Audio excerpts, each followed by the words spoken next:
So, you're a Cleveland Browns fan. Just how big of a fan are you? Do you deserve a seat at the Dawgs Table? Well, you're here, aren't you? The best fans, the most patient fans in the league. This is the Dawgs Table. Touchdown, Shabalala Hub! If you're obnoxious, opinionated, over the top, and you live for the Browns... 45-40, run, William, run! 20, 15, 10, 5, touchdown! Welcome to your new family, the Dawgs Table, an official Dawgs By Nature podcast on the SB Nation and Vox Media Podcast Network. Let's do this. Welcome to the Dawgs Table. Now your hosts, Craig Fountain and Ryan Angelo. Let's go! Let's go! What's up, everybody? It is Craig Fountain and Ryan Angelo with the Dawgs Table. We are here on Tuesday, and we're going to be talking some Browns defense today. Big news coming in from the Browns today. We got ourselves a new defensive coordinator. We are the Dawgs Table, a Cleveland Browns roundtable discussion show. Join us every Tuesday live at 9 p.m. on Facebook, Twitter, and Facebook, Twitter, and YouTube, not Instagram, YouTube. And you can talk with us. You can watch us live. We are a Dawgs By Nature podcast brought to you by Vox Media and SB Nation.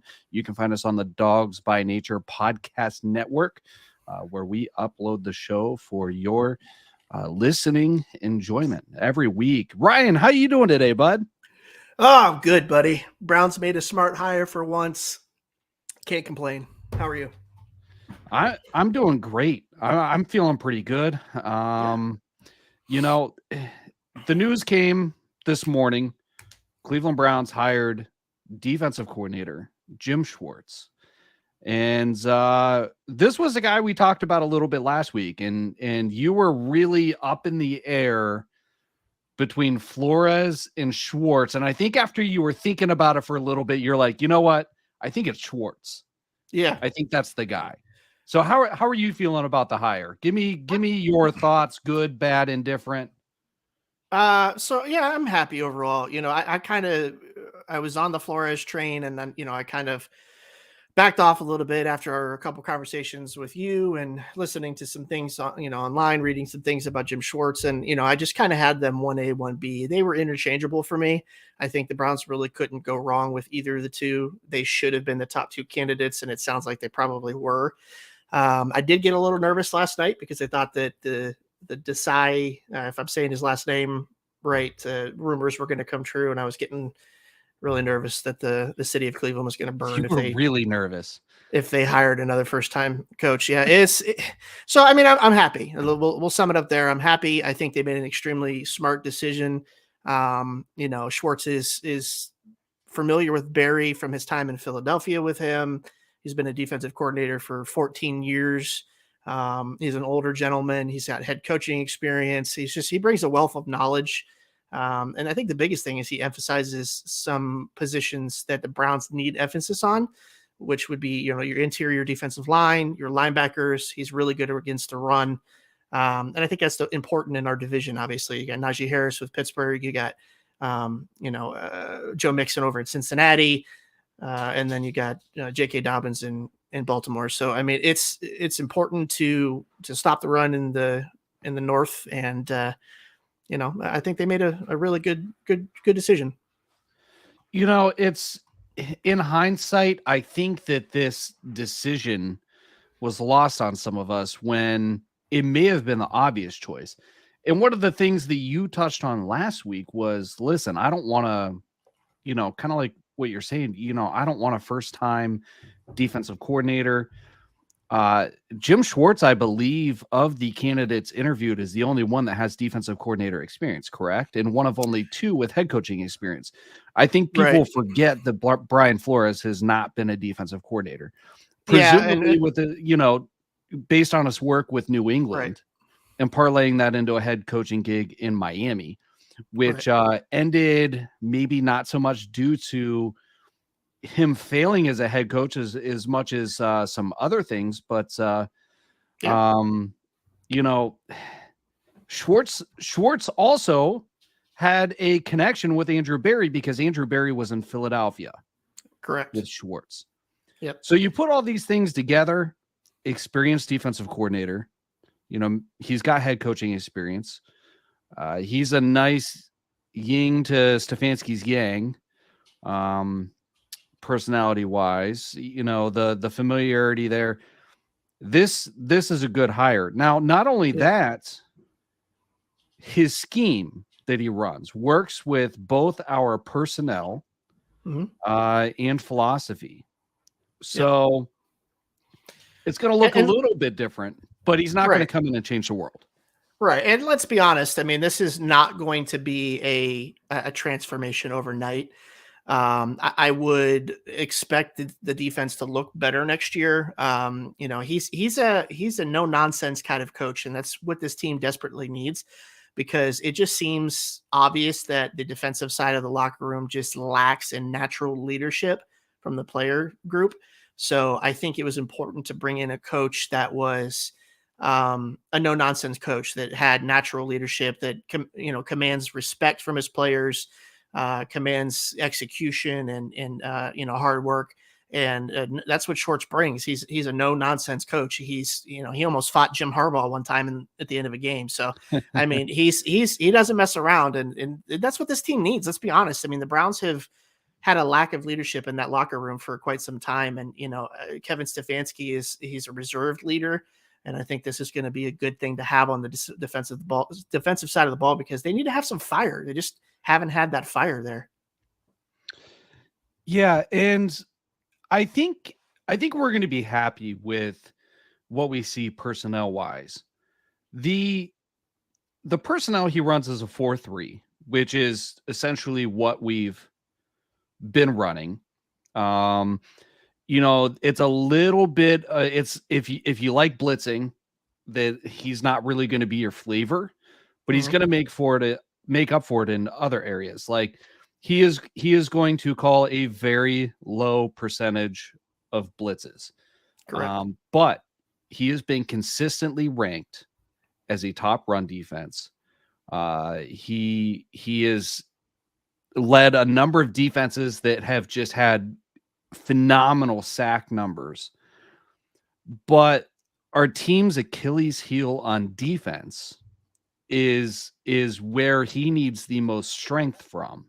Correct. And that's because he oftentimes runs a wide 9, which depends on strong interior defensive line play. So, our linebackers kind of fit the mold. Our defensive backs kind of fit the mold. This might have even saved John Johnson's job based on what the expectations are of of safeties. Right. In his defense. But if you're with a wide 9, you may actually have a linebacker in between Myles Garrett and a defensive tackle. Right. So they're really going to defend on the interior defensive line to really move guys around and to allow him time to get to the quarterback with not as much resistance. And that's really the goal. Yeah. I mean, he's definitely going to move, not to cut you off. He's definitely going to move Myles around. If some way Clowney was still here, he's going to move him around on the line. He's going to definitely, I think we're definitely going to see different interior defensive linemen in Cleveland. Maybe not completely right away, maybe one or two different faces, but I expect that position to have a complete overhaul, because what they have at that position now does not fit the mold. Maybe Taven Bryan, but I don't think it's good enough. But he runs a lot of stunts with the linebackers. He's got the linebackers very involved in his scheme. Has huge sack numbers. I think the year that they won the Super Bowl in Philadelphia, he was the DC there. I want to say his run stopping percentage was they were ranked 94.5 or something like that. Some crazy high numbers. So, I mean, he's just extremely good at what he does. He's a little bit of a brainiac in his own right. And the more you talk about him, it's the more excited you get, because you're like, man, they really did nail this. They jumped on their interviews quick, and they got the guy that they needed. And I think Browns fans are going to be happy in the long run for sure. Yeah, and it's a full circle moment for Schwartz because he started here under the Belichick regime, I believe. And that's really where you got to start in professional football. I think he was like a research assistant and a scouting assistant, something like that. And he worked his way up. And by 2001, he was Tennessee's defensive coordinator, and he held that position all the way through 2008. Right. I don't think we've had a defensive coordinator in a very long time that's lasted that long with us. And then he had a pretty good gig as a head coach. I mean, from 2009 until 2013, he coached the Detroit Lions. He spent 1 year in Buffalo in 2014 as defensive coordinator, and then he was in Philadelphia from 2016 through 2020. And that's where he got a Super Bowl ring. And guys like Chris Long really benefited from his defense. When you look at edge rushers and, Andrew Berry was in Philadelphia briefly. He left and came back from there. And, Schwartz got his ring. And since then, he's been with the Tennessee Titans as a defensive consultant or assistant, something like that. Yeah, essentially. So it's, I think this is a good move. You have a guy that, with the exception of the Buffalo stint, which was 1 year, and then in 15, he wasn't anywhere. This is a guy that's never spent less than 6 years in a single position with the team since 2001. I mean, this is a guy that's in it for the long haul. Yep. When he's on board. Do you think that this was the right hire? Do you think we rushed it? Do you think that this threatens Stefanski in any way? Let's talk about kind of like some of the peripherals that come into play here. Right. I honestly don't think it's rushed. I think the Browns identified their top candidates and they went out and interviewed them quickly and hired the guy that, honestly, out of the candidates was the most qualified. So for once, as a Browns fan, you really can't complain about it. Like the hire to me is kind of wrapped up in a bow for you. I think him having head coaching experience may not be the negative that some in the media has made it out to be. For example, like possibly taking over, Stefanski's job or threatening his position on the team if he doesn't succeed next year. I mean, let's be honest. If Stefanski has a bad year next year with Deshaun Watson, whether the defense is good or not, he's probably on the hot seat and he may even be out of town. That doesn't matter. So you have somebody, that can step in there, but that's not why the Browns hired this guy. They hired him because Andrew Berry is familiar with him. He fits his schemes fit the players that they have. They don't have to completely overhaul the defensive personnel. He's going to bring in top quality coaches on his side of the ball.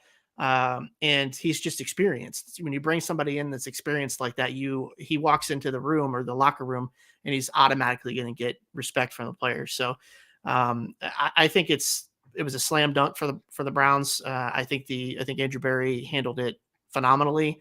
But I think it's a little overblown. Kevin Stefanski's on the hot seat if they don't succeed next year anyway. It doesn't matter who they hire. I mean, it is what it is. So I'm with you. I think there are two things, like you're saying, that's extremely overblown right now. One that, if Kevin Stefanski ends up on the hot seat, sure, Schwartz would be an obvious choice based on what we have on our staff right now to become like an interim head coach and potentially parlay that into a head coaching gig with the Browns. Right. But I think that's being overplayed. Like Kevin Stefanski's seat is on the verge of being hot if he doesn't do well with Deshaun Watson this year. I don't think this either increases or decreases his odds in any way.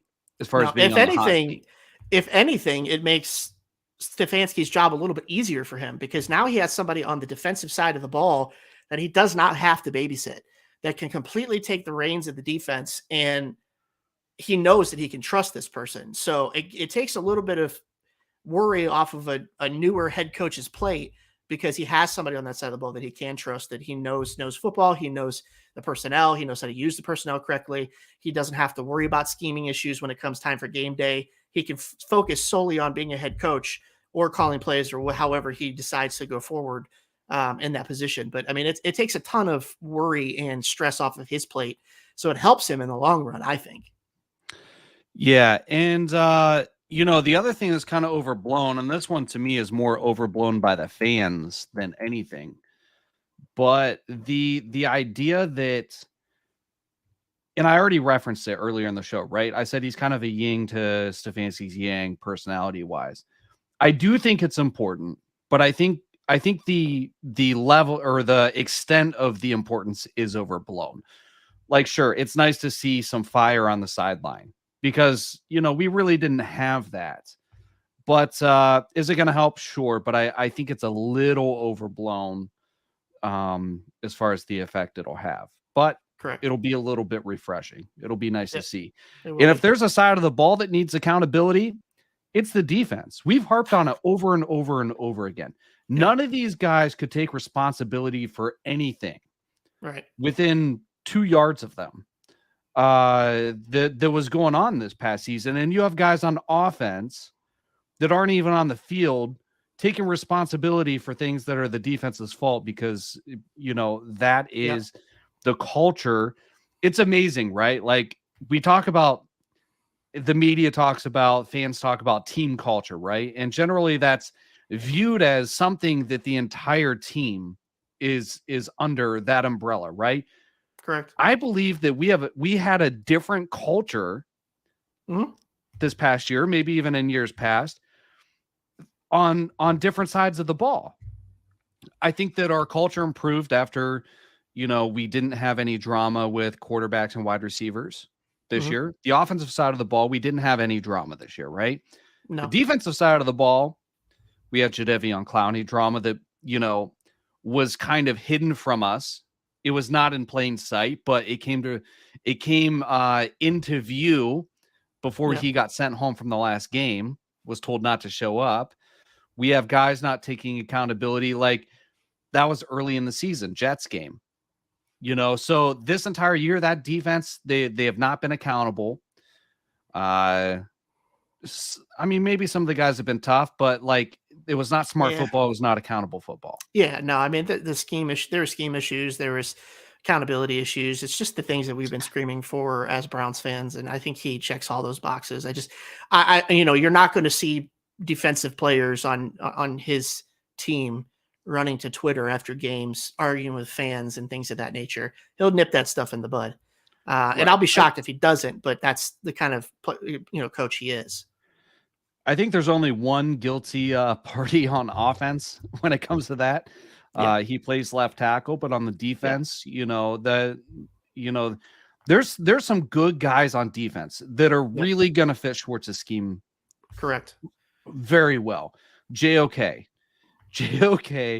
is, if he doesn't succeed in this position, this is as good as it's going to get for him in this scheme, in my opinion.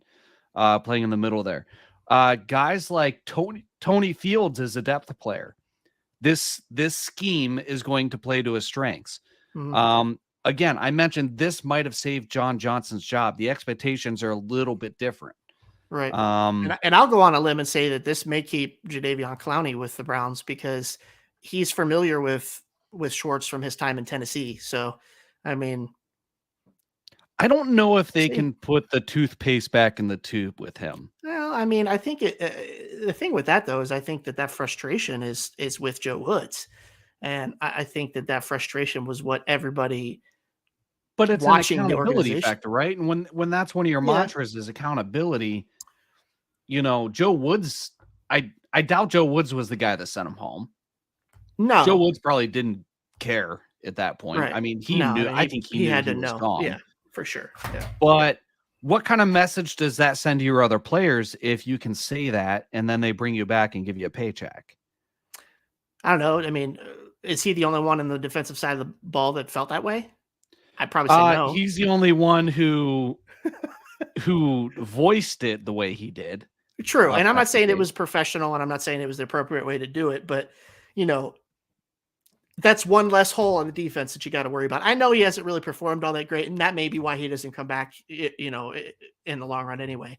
But I would much rather know that I've got him and Miles and only have to really worry about the interior of the defensive line versus now I got to worry about getting another pass rusher in there and two defensive tackles that fit my system. But I mean, it's here nor there. We don't know if he's going to come back, and he could have burned that bridge with the front office and it could be over with. But I wouldn't gloss over the fact that he is familiar with Schwartz and Schwartz is familiar with him and knows his strengths and weaknesses. So he was in when was he in Tennessee with Schwartz? Yeah, I believe so. So if he was in Tennessee with Schwartz, then that leads me to wonder what kind of a relationship they had. I'm gonna look that up real quick because Jadeveon Clowney's path was a little. I could be wrong. I could have just talked out of my butt there. Yeah, I want to look that up. So I'm looking that up as we speak. I'm not trying to go silent here. So he was with Tennessee in 2020, and Jim Schwartz was in Philadelphia in 2020. So they did not. All right, so I'm wrong then. Yep. Yeah, so they did not cross paths. Clowney came to Cleveland in 2021. You're correct. Should probably do that research before I threw that out there. Disregard, fellas. Sorry. Honest mistake. I do it all the time. I mean, think about the information that we take in and then we try to share. It's bound to get mixed up at times. I felt like that was more recent that Schwartz was there. That's crazy. It felt like it was recent than that. I don't know what I was thinking of then. 2021 feels like forever ago, though. Yeah, I don't know. All right, so man. So then they won't probably have any bearing. So what's that? I said we'll remove that last 3 minutes from the show because it's not going to have any bearing on Clowney. No harm, no foul. Ryan knows what he's doing. We are going to head to our overtime show shortly. We are going to post a link in the comments if you're watching live on YouTube, Facebook, or Twitter. And you can click that link and video chat with us, and we open up the conversation to you. We will display and interact with your comments if you're on Facebook or YouTube. You can ask us questions, things like that. We'll answer them live. We do that every Tuesday at 9 p.m. If you're on the Dawgs By Nature podcast network, we, of course, upload the audio of the show prior to that happening, and we do that on a weekly basis. Anything you want to bring to the table, Ryan, before we head to the overtime show? No. I feel bad because any wild card news or notes? No, I bet terribly on the wild card this past weekend, but other than that, no, I don't have anything for the wild card, unfortunately. We are not going to be the spectacle this offseason, though. It's going to be Baltimore. Yeah. And I'm kind of excited for it. With everything that Lamar Jackson tweets out, I'm like overanalyzing it in my head, trying to figure out if he's pissed at the organization, if he's saying he loves the organization. It's like he's so passive aggressive. It's ridiculous. Yep. And then Tyler Huntley's a restricted free agent. Keep an eye out if you're a Dawgs By Nature reader. I'm going to be unleashing a plethora of articles, team by team by team, detailing who they have hitting free agency, if the Browns may or may not be interested in any of them. For our AFC North foes, what is going on with the offseason that could affect the way our division shakes out, things like that. So make sure you look on Dawgs By Nature for my articles there. We are headed to the overtime show. We thank you for joining today. This is Craig Fountain and Ryan Angelo with the Dawgs Table. And we thank you for tuning in to the Dawgs By Nature podcast network. And until next time, go Browns. Go Browns. All right. It is time for the overtime show. I'm going to put the link in the comments. That far off. I was in the right ballpark. I wasn't that far off. I mean, Clowney was in Tennessee. No, in 2020, you weren't. That was 2020. In my mind, I was right there with you. Yeah, he missed him by season. Schwartz got there in 2021 and Clowney was there in 2020. So he finished up with Philadelphia and then went there. That's close. That's okay. All right. So the link is in the comments. I'll put it on the screen so you can see what it looks like. If you just click on that, you can join the show if you'd like. Craig, thanks for tuning into the show. Robert, thanks for tuning into the show. Craig says he went 6-0 this past weekend. I'm going to have Craig send me some tips on betting. Well, I mean, I guess I wasn't that bad. I didn't hit on one part of my parlay. I had 3 parlays that I needed a touchdown from Thielen and Justin Jefferson, and I'd be up 22 grand today and smiling. So I just didn't hit. So are you guys in the comments? Are you guys big bettors? Maybe that's something we need to add to the show next year.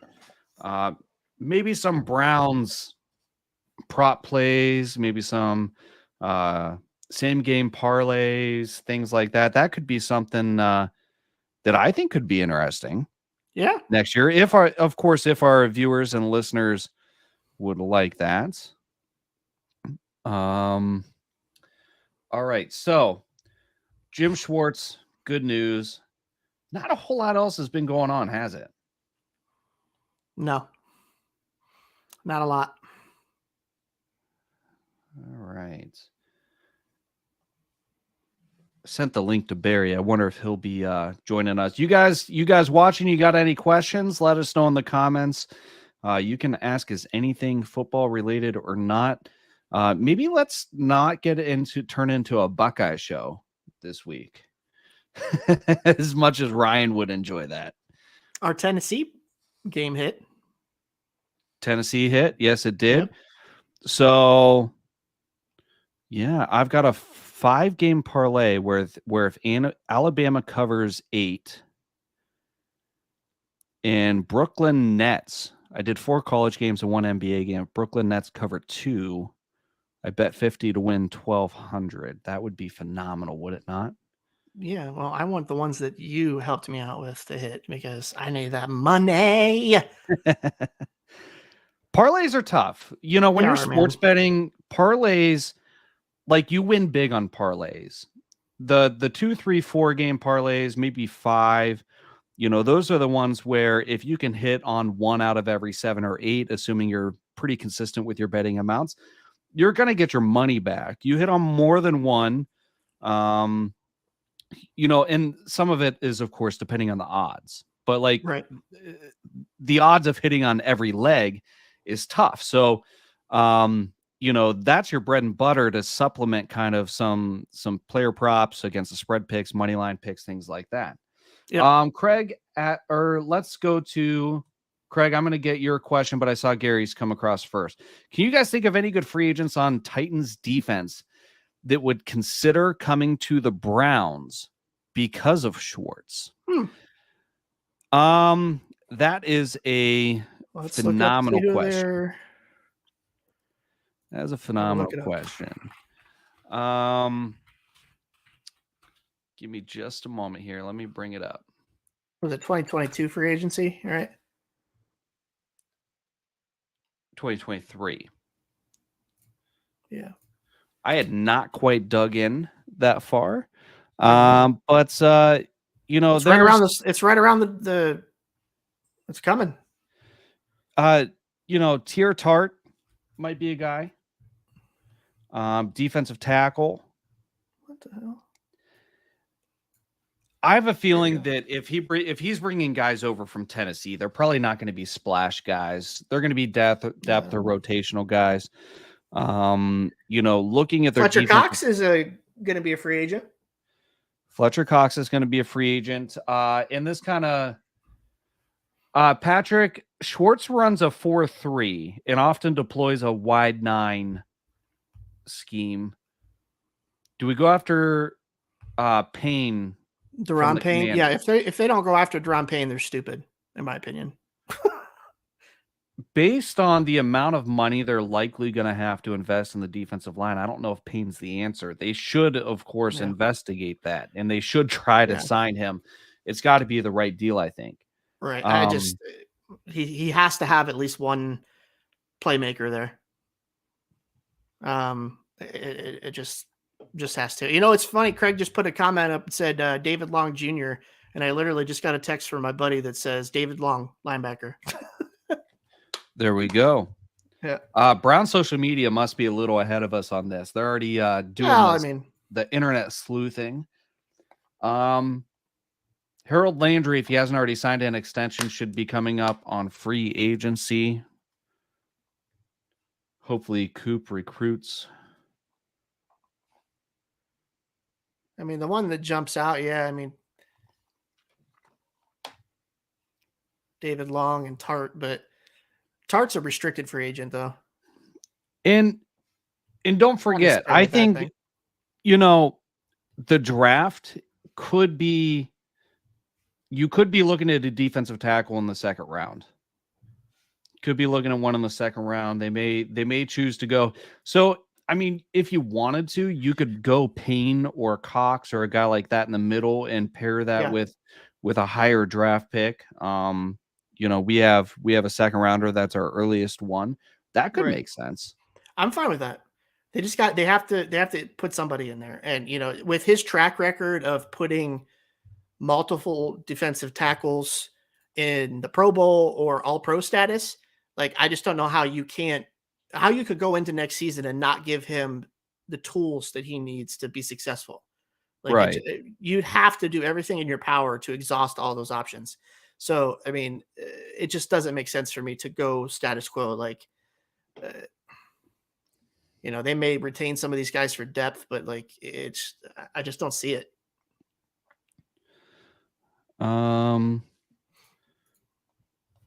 Hargrave is being mentioned in the comments.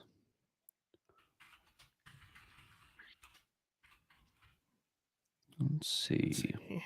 Yeah, Javon Hargrave. He's a hell of a player. Darren Payne. You got Yannick Ngakoue from, I butchered that last name, from Indianapolis. Dalvin Tomlinson, Minnesota. Zach Allen from Arizona. Brandon Graham from Philly. Sheldon Rankins from New York. I wouldn't mind Sheldon Rankins, to be honest. Fletcher Cox, Justin Houston, Jay Davion. If you could somehow pair Daron Payne and Sheldon Rankins together, that'd be nice. I would be totally on board for that. No word on moving on for Prefer. This might, it hasn't happened yet, which, this isn't something that they have to make a decision on right now. Special teams is a little bit different than defense or offensive coordinator. But, we essentially know who our personnel is going to be. It's pretty straightforward, aside from, our depth guys that are also going to be playing on special teams. They're going to be on the coverage units, things like that. We have our kicker, we have our punter, we have our long snapper who signed an extension in the regular season. So I think that they're not in a huge hurry to make a decision on that. However, because they haven't still, leads me to believe that they're probably not going to make a move. But they very well could. They could make a move in March if they really wanted to, I suppose. Might depend on who becomes available, things like that. So, there's a heck of a lot of quality defensive linemen out there that's going to be in free agency this year. For sure. I'm looking at this list, and there's a lot of names on this list that are better producers than what the Browns had on their defensive tackle position last year. There's a lot of names. So, they're going to have their pick. If I'm hoping that Barry goes out and is aggressive this year. You have to, just have to. Hey, Barry, what's happening? Hi, Barry. Not much. I'm at work. What's up? How you feeling about the Schwartz hire? We're talking about potential interior defensive lineman free agents. I'm not sure if you were listening in, but we led off with defensive coordinator. How you feel about Schwartz? Do you like it? Gotta be better than Woods, right? Anything's better than Woods, I think. I haven't listened. So I haven't listened to like the first half of the show or whatever. But No. judging by Ryan's Twitter post the last couple of days, I feel like he's probably pretty happy about this hiring. Barry actually texted me today. He's like, "Hey, now that we hired Schwartz, Ryan doesn't have to worry about that other guy anymore." Craig's asking, could we go after Sheldon Richardson again? Listen, the Richardson bridge is burnt. I'm almost positive it's burnt.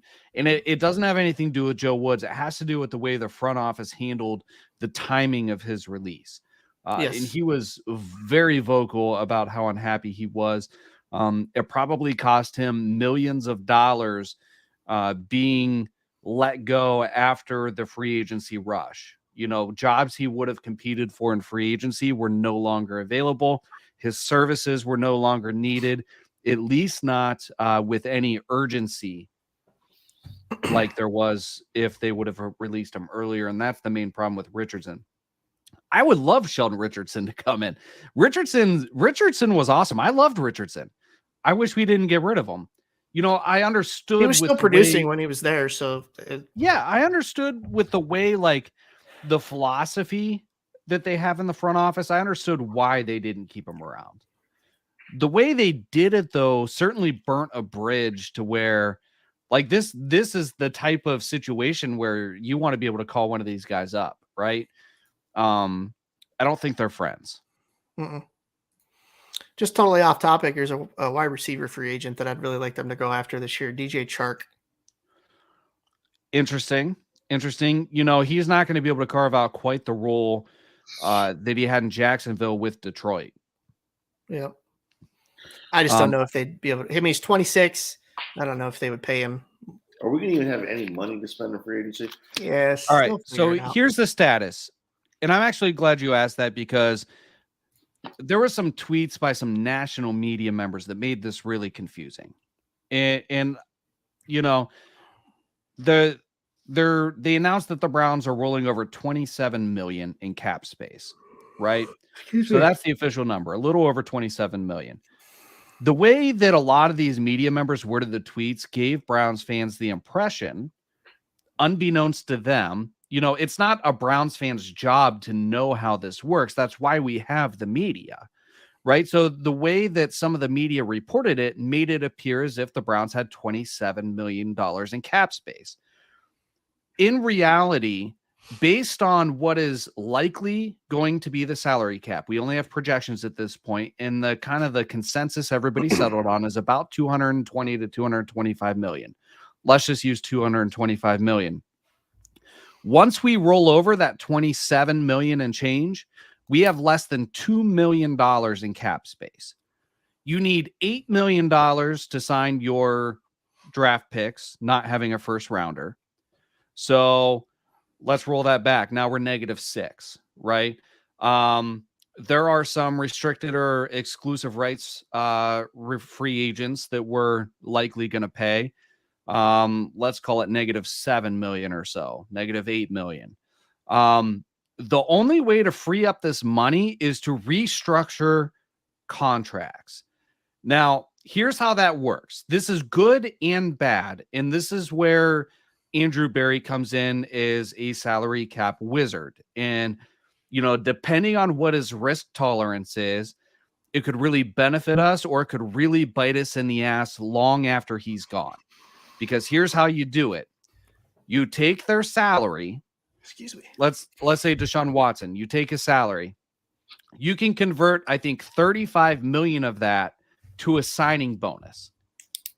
So instead of him getting that 35 million as part of his game checks 18 weeks out of the year or whatever during the football season, they just write him a check for that whole $35 million, whatever it is. That no longer counts against your cap for this year. However, they dice that up into 4 or 5 pieces and they spread it out against his future years. And we take the cap hit later on down the road. So sure, let's just say we restructure Deshaun Watson's contract. We get 35 million out of it. We're -7 or -8 after the draft or whatever. Now you have a little over 25 million in cap space, but we pay for that each year down the road. You're just kicking the can down the road. Now, when voided years comes in. Exactly. So Jadeveon Clowney, right? He signed what was essentially a 1-year deal. Technically, that was a 3, 4, or 5-year deal, but they voided years at the end to push the cap later on down the road. So Andrew Berry's going, I'm either going to deal with that in a couple years or somebody else will, whatever. If it goes right, they'll forgive me. If it doesn't go right, I won't have to deal with it. So, let's say we have 20 million or so in cap space. We restructure Deshaun Watson's contract. The next two logical options is Myles Garrett's contract and Amari Cooper's contract. You restructure those, you can find about $60 million in cap space. But again, you're kicking another can down the road. So with the next one, and you're kicking another can down the road with the next one. Yeah, but then it's what do we do next year, right? There's already a can being kicked down the road. Do you add another can? Now you're kicking 2 cans down the road for each of these contracts. So at some point, you have to take the hit. But if we're in win now mode, they're going to risk that. I mean, that's the only way we can free up cap space. They're going to do it.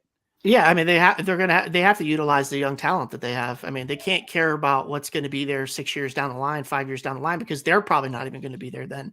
So, I mean, they need to worry about with what they have now. And that's like me as a fan, I could care less about what the financial state of the franchise is. They're going to figure that out eventually anyway.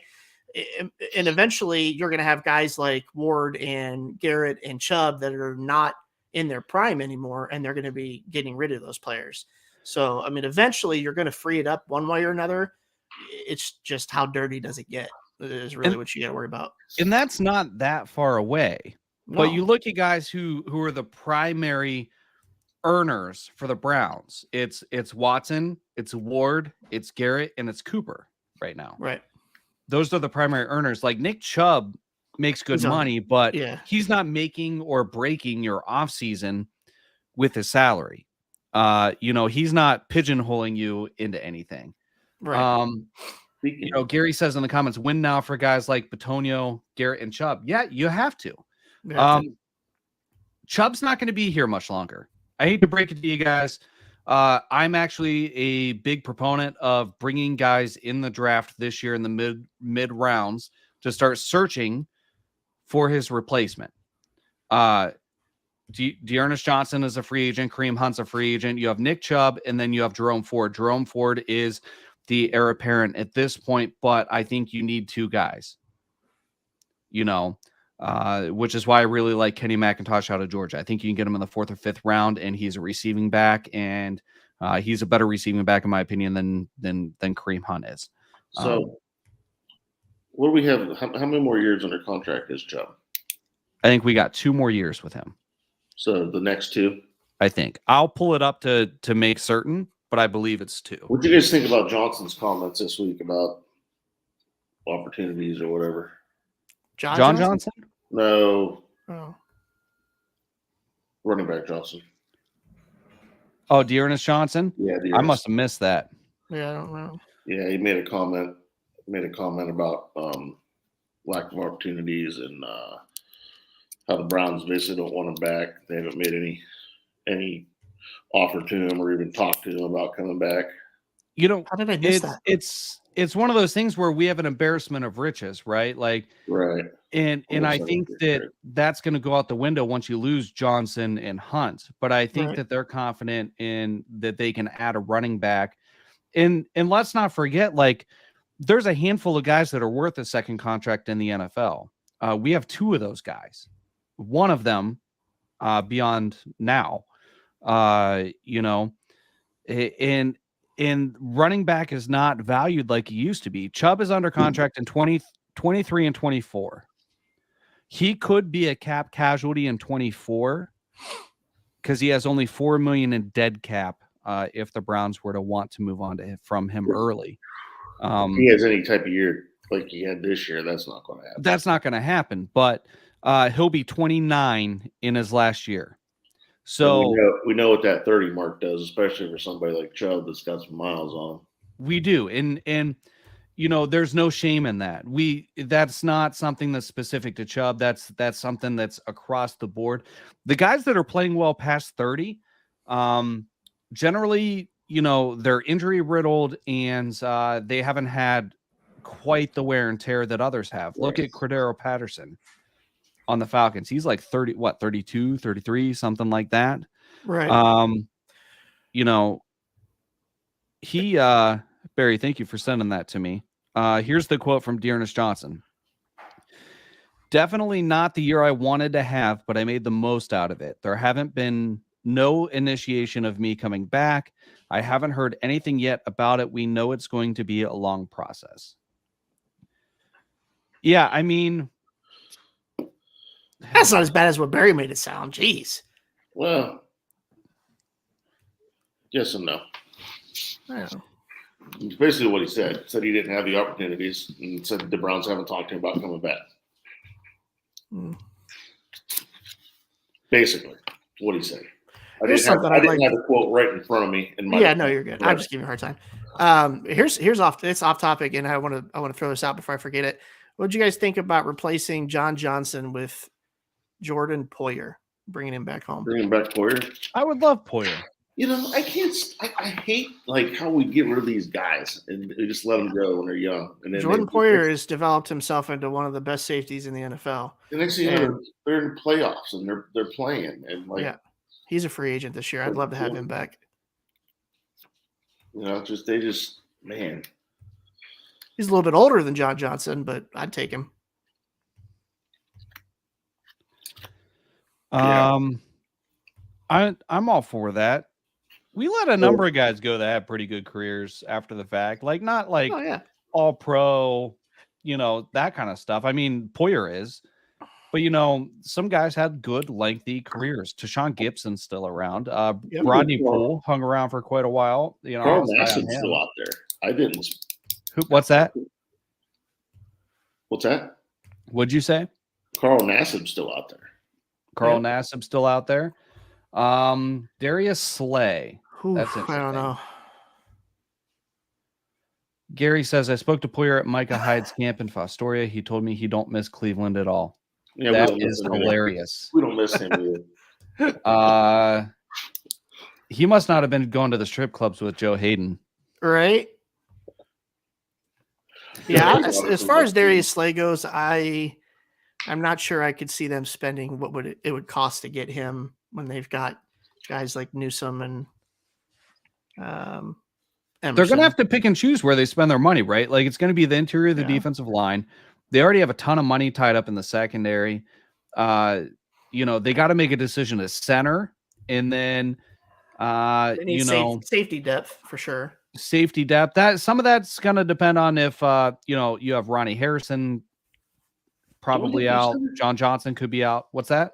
Don't we have two centers? We got the kid that got hurt this year. So yeah, they're going to have to commit to extending or re-signing Pochik or going back to Nick Harris. Nick Harris is aging at this point, isn't he? Am I getting that wrong? I don't know. I don't ever see Nick Harris being the starting center for the Browns. No, he's not. He's only 24 years old. So if they like him, I was thinking of Hudson. Hudson's like 30, right? 31. I think if he was going to end up being our starter, they wouldn't have brought in Pochik. Well, I think Harris was a starter. He was. The reason Pochik played was because Harris went out. Yeah, was he hurt? Played because Harris went out. Oh, okay. I don't remember. Yeah. Sorry. And that's the reason we let Treader go is because we drafted Harris so early. That's right. Now, Pochik was injury riddled in Seattle. That was part of his issues there. He was banged up all the time. How do you boys feel about Jed at left tackle? Like or dislike? Listen. Do I need to say it, Craig? Do I need to say it? Say what? I wish he'd tuck in his shirt. Yes, booty cheeks. That drives me nuts. The only time that he doesn't drive me nuts is when they're wearing the brown color rush and you can't tell his shirt's not tucked in. Like, act like you give a shit, right? Right. Like, if you can't tuck your shirt in, what else can you do? Have you ever seen a lazier blocker than that guy? No. So here's the thing. I think somebody needs to put him back on the right side of the ball. And it was him when we drafted him. He's like, listen, it's like switching from wiping, like it's the same position, but like I've been wiping with my right hand for decades. Now I got to learn how to wipe with my left. But we extended Conklin. So unless they're going to sit him on the bench, get rid of him. Like, shit or get off the pot. Like, let him go. Yeah. I mean, I wouldn't be shocked to see him as a possible trade candidate this year. We had a chance to get the guy from San Francisco too, pretty cheap too. Remember, we could have got him. Trent Williams. Yeah, he's killing it. And he's killing it right now. Yeah, what did San Francisco give up him? It was a mid to late round draft pick, I believe, for him. We could have had him, and we ended up spending a number 1 pick on Jed Wills. Yeah, so here's another thing, guys. Browns fans, be realistic with your expectations. There's been a lot of we should trade Jed Wills talk, and a lot of people are floating all these scenarios. Nobody's going to give us 3 draft picks for this guy, especially not a 3rd, 4th, and 5th. No. He's got value, though. He is young. I mean, he's got value. 4th or 5th. You'd be lucky. Yeah, I'm not. I've seen there's an offensive line coach out there that's going to look at him and be like, "We need a left tackle, and I can do something with this kid." I mean, he's. But you're not getting a 2nd or 3rd round pick for this guy, much less a 3rd, 4th, 5th, or a 4th, 5th, right. 6th. I think. Yeah. Andrew, 5th and 3rd rounder for Williams. Who are you? Or for Wills, 5th and 3rd. Trent Williams. Trent Williams. Yeah, that's what they got. God, how many games did Nick Harris start this year? I feel like I don't even remember him playing. None. He got hurt in training camp. That's why everybody was going. They was wanting Treader back, and then that's when all the conspiracies came out that Treader. That's right. They were talking about possibly. Yeah. Okay. Because he was the NFLPA president. That feels like it was decades ago. That's how long the season was. Yeah. Jeez. Yeah. No. He was hurt like our very first preseason game, wasn't it? Was quick, yeah, something like that. It was very early. Yeah. Right. I mean, they've got decisions to make for sure. I mean,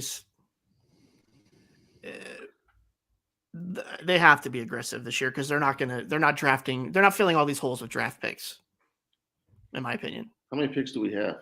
Like 8 or something like that, right? We have, I believe, 8 starting in the 2nd round.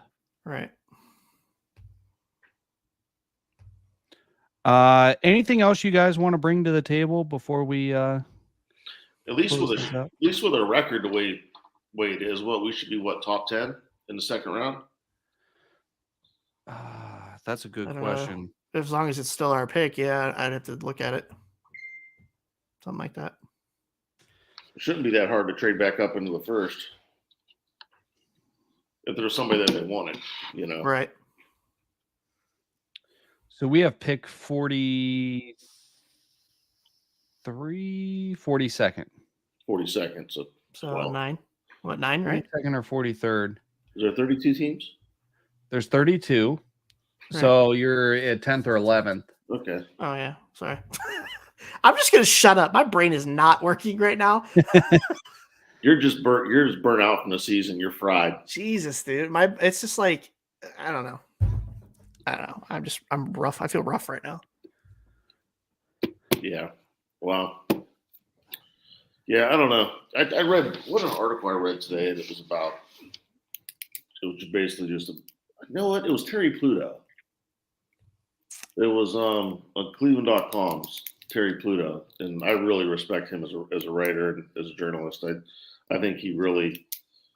There's some other journalists out there, Cleveland Browns journalists, that can call themselves Browns fans, but they just like to make fun of short quarterbacks. I won't say their names. So I won't even give them a plug.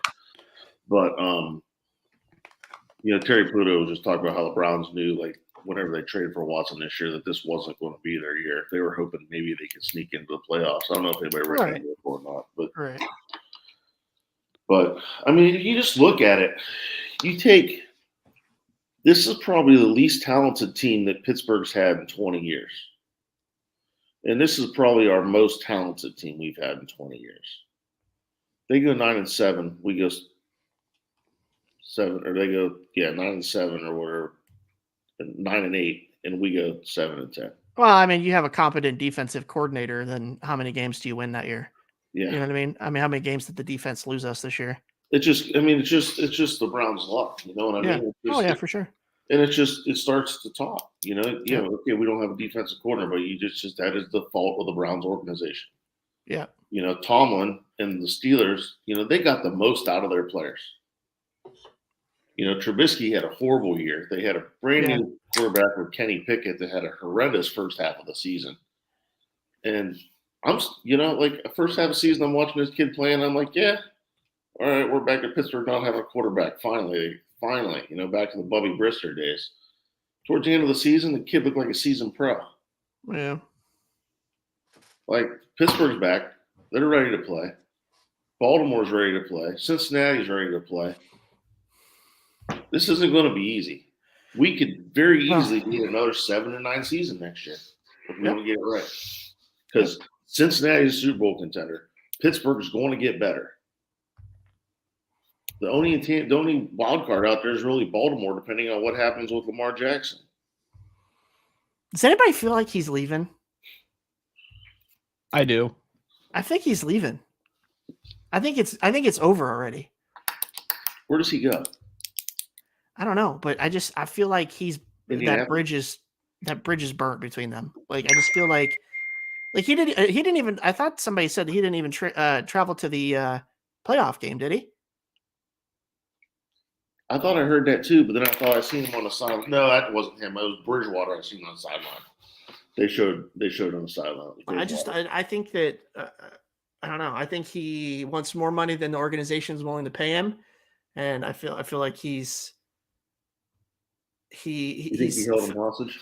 Yeah, that or he's feeling offended by it. Like I feel like it's something's not right there. The way that you typically don't see like scenarios like that with Baltimore play out that way, and the feeling is just really off when it comes to Lamar and Baltimore to me. But I don't know. That would be crazy, Gary. I mean, Gary said, Lamar to the New York Jets. They got an up and coming defense. They got a good coach. It wouldn't be shocking, Like I'm not shocked by anything in the NFL anymore. There's also the Lions. The Yeah. Lions say they like golf, but I doubt that. Well, I mean, golf isn't your long-term answer there for sure. No. Like, It's just this next season is going to be,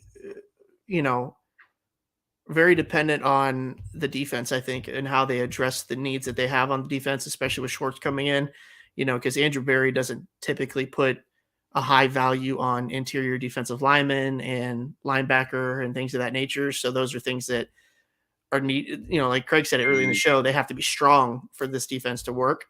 So, I mean, it'll be interesting to see how far Berry breaks if, Schwartz comes in and says, listen, you have to upgrade this. I cannot go with this. I'm going to be driving around with a flat tire essentially. So, right. Yeah. Well, like, I'm not even overly concerned about the offense. Like Jed Wills is a concern, obviously, but like, I think if they add another receiver, somebody who can stretch the field, I think the offense will be fine. I just think the defense is what's going to make the team go. Huh? What do you think we could get Hopkins for? And can we afford him? That's the other thing. I saw an interesting comment on Twitter today. Somebody said trading DPJ and a draft pick for Hopkins. I'd do it. It's not worth it. I would do it. I really like DPJ. I know. I like him too, but I'd do it. I don't know. Hopkins was so nasty and this is just me being a fan, like of the big name, obviously. He was so nasty with Watson in Houston. Like it was ridiculous, but I don't think he's going to end up on the Browns unless something happens and he says, I want to go to the Browns because my boy's there. But I just want somebody who can stretch the field. That's all. Hey, not to interrupt, Ryan, you'll want to check your parlays. Okay. You may have cash out options unless you think Texas Tech will come back. I missed some of these comments. Andrew, Derek Carr watch time for Tampa Bay if Tom leaves. Time to watch for Derek Carr. Aaron Rodgers. Derek Carr has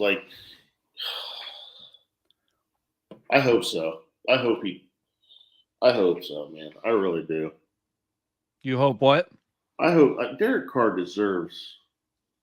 He deserves a good team. He really does. I'm a big Derek Carr fan, personally. He's a likable guy. Yeah, I agree. Lamar to the Jets. I Listen, don't this have is any going to get cash out real options. interesting. What's up with that? What, Ryan? I don't have any cash out options. What's up with that? Oh, I don't know. I usually do. It says cash out unavailable. It might be because they're at halftime. You might want to watch when they go back live. What do we need on this Iowa State game? Oh, Iowa State's set. I'm pretty sure. You need Texas Tech to no. Ooh. Not unreasonable. Looks like Alabama's going to hit too, right? Alabama should hit no problem. This might be my most profitable betting day ever if some of these hit, Ryan. Yeah. Tampa will be a mess this offseason. 40 million over the cap. I'd take Carr in Tampa. I was not successful in gambling yesterday because I did not expect that Dallas game to go the way it did. Andrew is a Tampa Bay fan. He's a cousin of mine. I'm sorry, Andrew, that game went like that. I did not really see that coming. It's not often you bet against Tom Brady in the playoffs, right? Yeah, what happened to them this year? You know, I felt like it was coming together towards the end of their season. So Kyrie Irving getting ready for the Bucks tonight. That's cool. What's that? For the Nets. Kyrie Irving getting suited up for the Nets tonight. That's cool. I have $1,200 riding on Nets winning by more than 2. Jesus. Congratulations, Craig. I don't think they're going to. They're down Nice, they're down by 7, and they don't have Kyrie Irving or Durant. Sorry to burst your bubble. I just want my parlay. I wanted to update so I could cash out if I need to. Like, wonder why it's doing that. I don't know. If you would have, it might be worth waiting on. I don't know. That's always a tough part about gambling when you're on like FanDuel, DraftKings, Barstool, whatever. DraftKings, since we're on Dawgs By Nature and we're a DraftKings partner. They give you the cash out option, but they're giving you the cash out option because you're trending towards hitting on the bet. So it's a very tough decision because you're projected to hit the bet, which is why they want you to cash out. If you're projected to lose, they don't give you that option, or they offer you a cash out that's less than what your wager was. Mm-hmm. So I mean, on that 4-leg parlay, I've already hit Tennessee. Iowa State's going to hit. Alabama's going to hit. And then the only thing is Texas Tech. So like I've had it both ways. There was I won $1,200 a week ago because I didn't cash out. If I would have cashed out, I would have made like $700 when I was thinking about pulling the trigger. Another time I had a cash out option for $900 and I ended up losing. So it's like, what do you do? Dude, I was a Justin Jefferson touchdown away from $22,000 this past weekend. Listen, I had Dak for the first touchdown score, and all I needed was Fournette and Pollard. Justin Jefferson. Of all the receivers playing this weekend, if I told you Justin Jefferson was not going to score a touchdown, you'd probably be like... So, DraftKings is a big one, especially on our network. We're partners with DraftKings. Ohio just became legal for sports betting, Andrew. So for all of us, every single one of these sports books was just shoving offers in our face and giving us $100 free, $200 free, $300 free. I think the most I got was $300 free. I signed up for like 9 sports books and ended up with like $1,400 in free bets. And I think I had to deposit a total of $30 or $40 to do it. And I haven't made a deposit since New Year's. I it's something that's I hope I don't have to deposit at all, but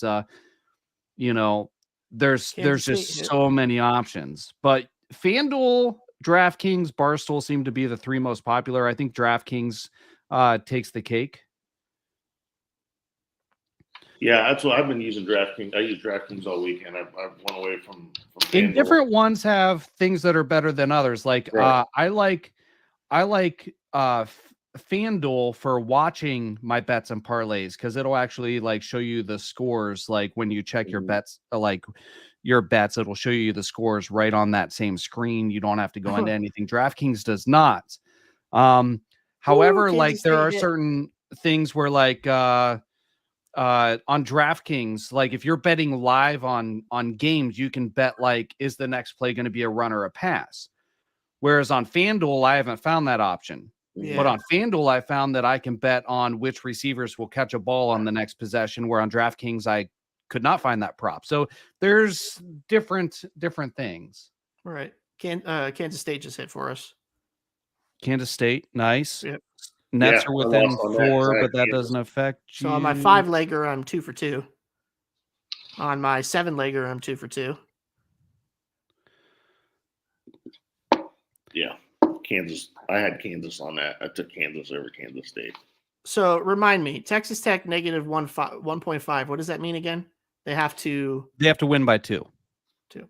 And you actually they're got down. a better spread than I did. I'm at 2.5. So what are they down? It's 51-45 and second half just started. All right. Might as well just start a gambling show, right? Right? At this point, like the marketing Bro, that like they do. If all of these hit before, these are all going to end before Texas Tech. And so we're going to have some pretty decent cash out options. Unless Texas Tech does not look like they're going to win, and then they're not going to let you cash out. Is that I'm how that such a works? degenerate. At 2 a.m. Yes. last night. At 2 a.m. last night, I was betting on the Australian Open. Nice. I think it's turned most of it Ohio into degenerates, at least for now. Maybe it'll that's why stick- the cash out's not showing. Well, and then I hit 5 out of 6 legs on this one last night, and my 6th one hasn't. I don't understand what happened, because like it didn't finish or something. I should look this up. What Maxime Cressy? Yeah. So for example, I did a 5-leg parlay. All right. I took Alabama to cover 8 points, Tennessee to cover 5, which they did, Florida State to cover 5-point dogs, which they did, Houston to cover 10.5 points, which they did. Alabama's like crushing it. Like they're projected to double or triple cover. And the Brooklyn Nets are down by 6 or 7. Mm-hmm. And I bet $50 to win 1,200, and there's no cash out option. Damn. I was wondering why they had that. I've never seen the cash out before, so that's why it was new to me. You have to be essentially, you're not going to see Looking that good. unless you have a really difficult decision to make. Gotcha. You have to go to Jacksonville. Okay, so the state's not illegal. The state's not legal, Andrew, it's just certain places. So it got interrupted. It got interrupted on a rain delay last night in Australia.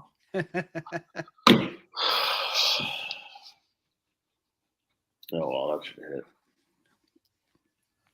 I mean, I'm definitely like Craig said, I'm up money. Like even if you took out, even if I didn't get the free money, I'm still up. Like if it would have been my money that I'd invested, I'm still up. Yeah, considering what I've won and what I've put in, I would say I'm probably up too. Yeah, The first weekend I hit like $500. Yeah, yeah, it's definitely fun. It puts some.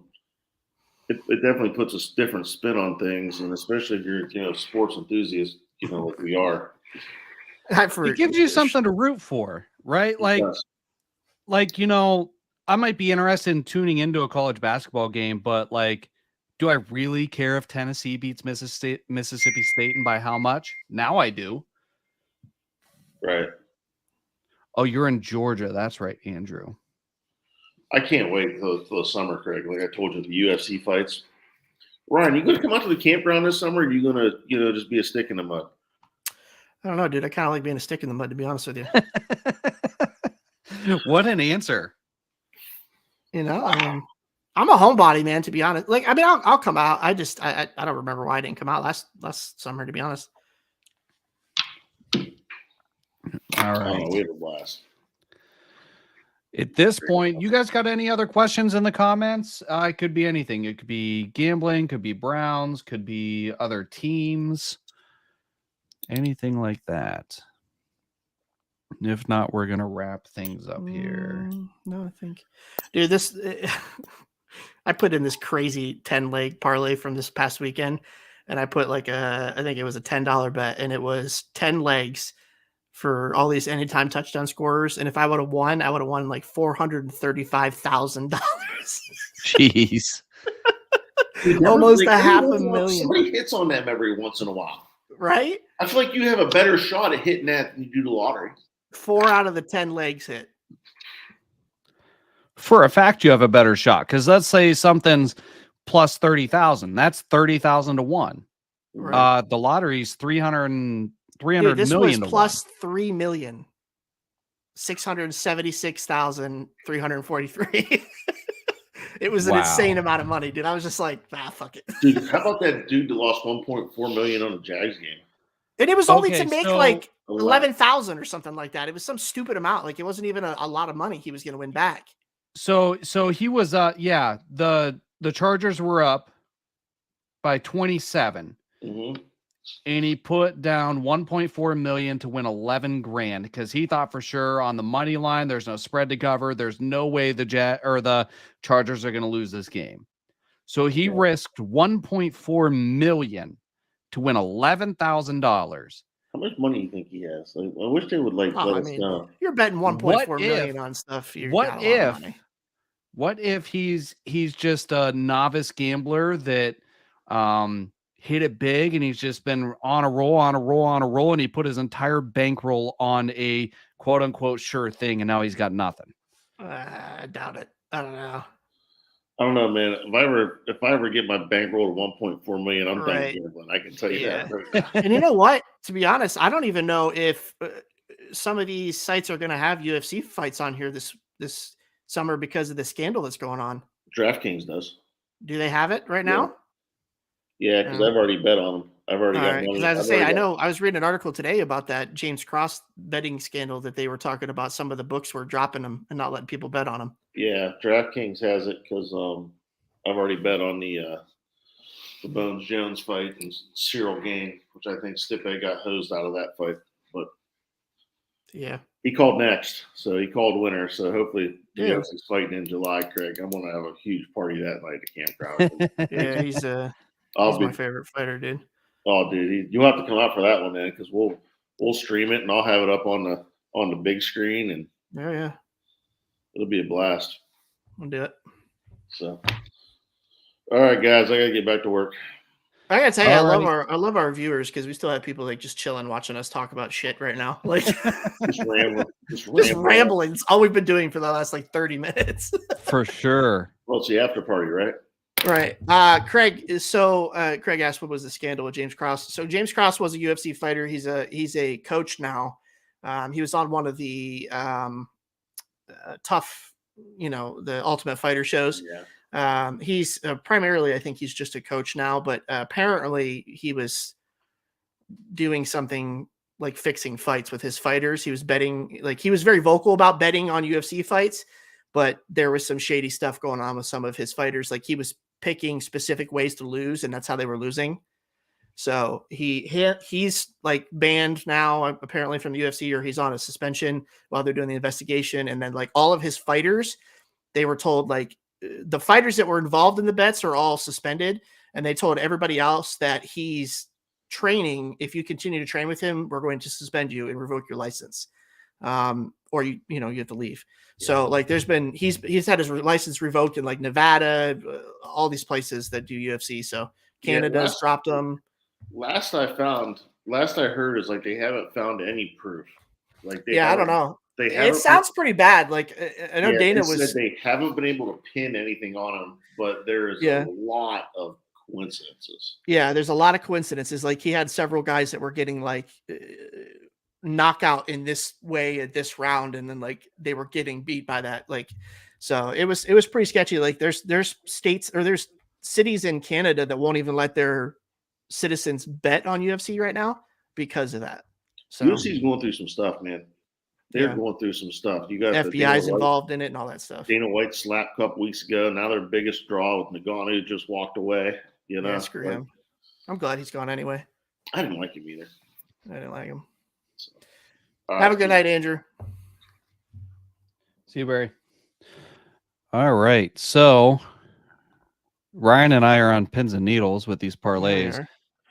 Well, it doesn't look like Texas Tech's gonna happen unless they go on a run. Listen, man, the way that some of these other games went, they didn't look like they were gonna go either. 15 minutes is a long time. I know, dude.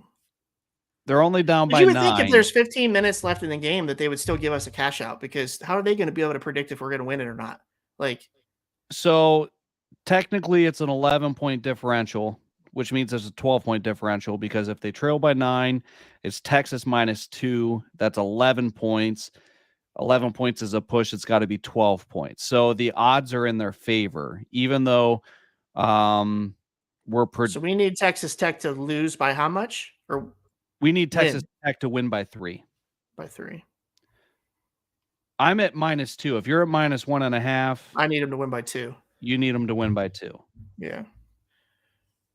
Now Craig, I actually down by 7. Listen, yeah, these basketball teams sometimes go on a like 10-0 run, and it changes the entire thing. Yeah. Did you know Vince McMahon sold WWE to Saudi Arabia? Did that go through though, Craig? Because I saw that there was something that like Saudi Arabia was like somebody within the WWE was trying to fight it, and then like Saudi Arabia was backing out or something like that. Like I just saw, I didn't read too much into it, but it looked like there was a little bit of a hiccup in the sale or something. If it went through, then I didn't see it went through, but.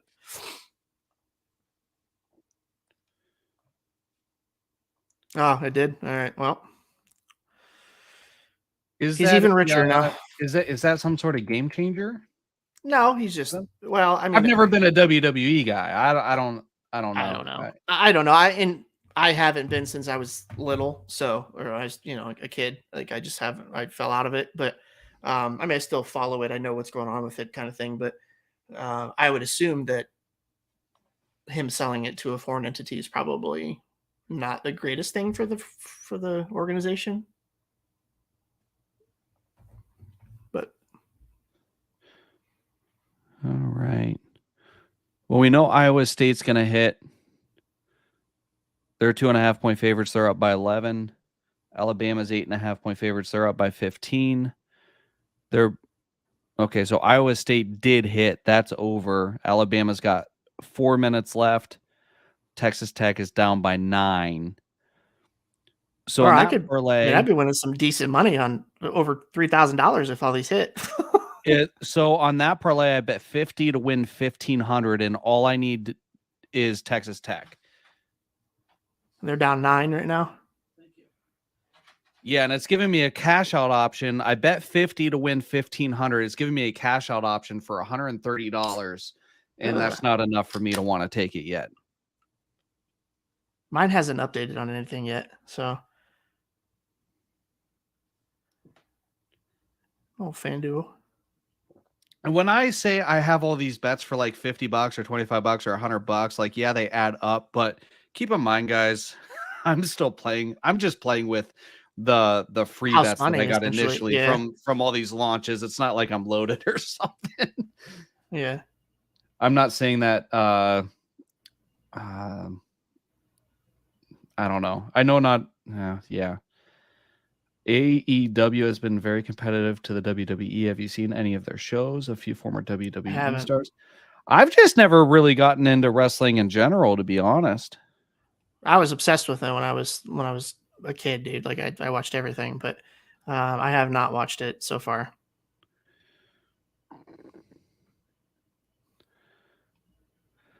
So I have a parlay that I bet $25 on to win $3,000. Texas Tech needs to win by 3. Clemson needs to lose by no more than 3. Those I hit everything else. Yeah, man, I loved it when I was a kid, Craig, but I just there Iowa State finally updated.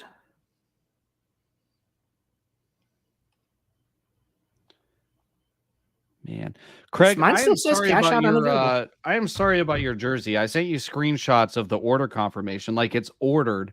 I don't know what's taking so long, and I'm not really getting a response out of them. I've actually had other people reach out to me and say, "Hey, I see you've promoted this company. Do you have anybody you can get in touch with?" I don't know if they're just back from the holidays or what, but I apologize. You have not gotten your jersey yet.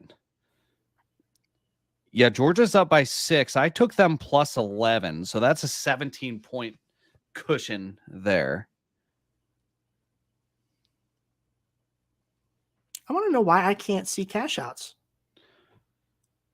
Are you on DraftKings or FanDuel? FanDuel. Let's see. I've never bet on basketball though, so I don't know.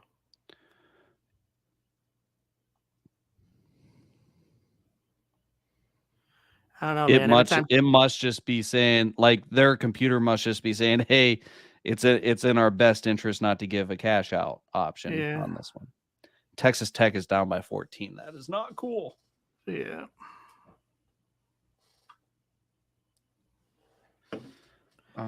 Georgia's winning 42-39. Love it. Love it, love it, love it. Yeah, but will you still win if Texas Tech loses? Not on these parlays. No, I'm gonna lose if Texas Tech doesn't win by 3. I'm gonna lose a 5-leg parlay. I'm gonna lose a 4-leg parlay. I'm gonna lose a 7-leg parlay. Yep. But again, not even halfway through the second half. That's a lot of time. It's nothing for a team to go on a 10 or 15 point run. Never know. Never know. All right. I think we are going to go ahead and call it a night. Yep. For tonight. And join us next Tuesday at 9 p.m. Thanks for hanging out with us and asking us questions and rambling on hanging about out after we betting started and bullcrapping. WWE and all that. I mean, that's part of the fun. I mean, getting back to Yeah, our roots, just hanging out, just chilling. Yep, doesn't bother me at all, guys. So we'll see you guys next Tuesday. Until next time, go Browns, guys. Go Browns.